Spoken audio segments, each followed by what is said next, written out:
Hi, this is Marlene, astrologer extraordinaire.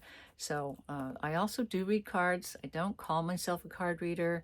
I read a 52 card deck, so regular 52 card deck. And I started doing that in 1989. And also, I do read tarot, and I understand. I don't really call myself a tarot reader. I'm much more scientific. I'm really big into astrology, and I was hypnotherapist before I started studying astrology. So in both of those I've put about 60,000 hours into that. Yes, I did say 60,000, not 6,000, not 600. So I'm a science-based person. So astrology, when I first started learning about astrology, I thought, wow, okay, this can hold my attention for a long time because of how comprehensive it is. So there's a couple cards that come to mind that I wanted to show you. And this relates to narcissism. It also relates to SPELL, work. So if you want to know if anybody is doing anything like that to you, there's certain tarot cards that will tell you that. The Magician is certainly one of those cards, especially if it's upside down. So then you know for sure somebody is manipulating and misusing that energy for negative. And of course, it depends on the surrounding cards. But these two cards right here, I'll just tell you what these mean. So again, I started reading the cards in 1989. So the Knight of Diamonds comes up a lot in my own personal spread. The Knight of Diamonds represents, it's the metaphysical card. So it's very spiritual, it's very metaphysical. So this has to do with metaphysical leanings of all types. So this card will not show up if you're not a spiritual person or you're into metaphysics at all. So now, the Five of Spades. This card here has to do with a range of things. And again, it always depends on what the card is coupled with. This is an illness or somebody's sick, or it means that the energy is blocked. Like if there was a face card there, a king or a queen or a jack, it would mean that that person is ill or sick, or perhaps the energy is blocked between you. In this case, I'm talking about these two right here. So now, that's 36 years that I've been reading these cards. I'm going to tell you something. That combination in 34 years had never, ever, ever happened to me, had never shown itself until 2 years ago. And I thought, really? And at first, the light bulb didn't quite go on.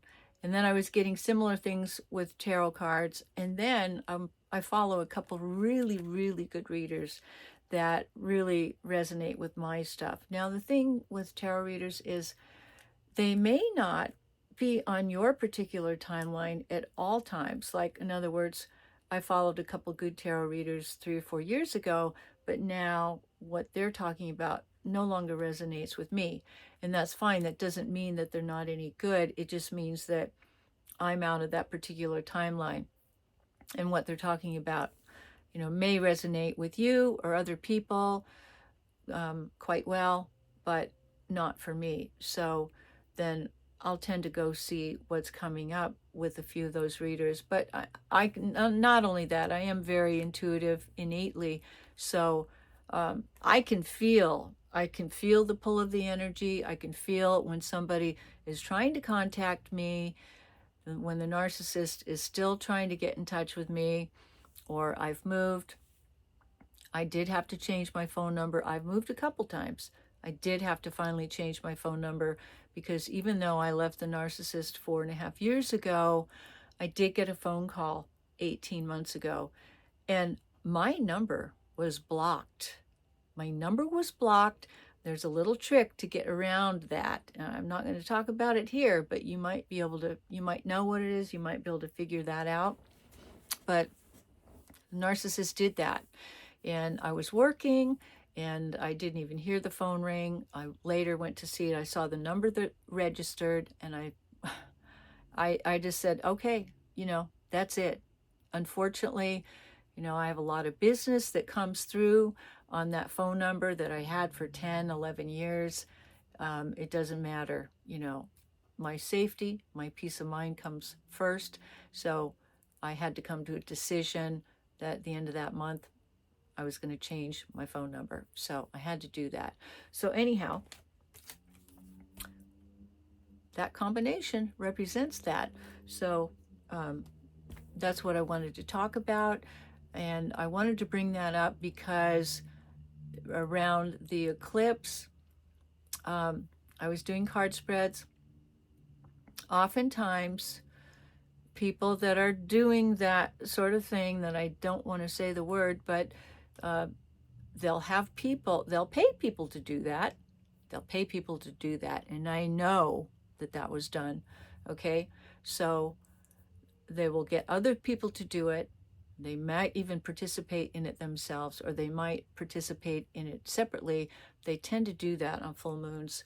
So I pulled a couple different decks out, and all of this stuff was coming out that was not mine. None of it belonged to me.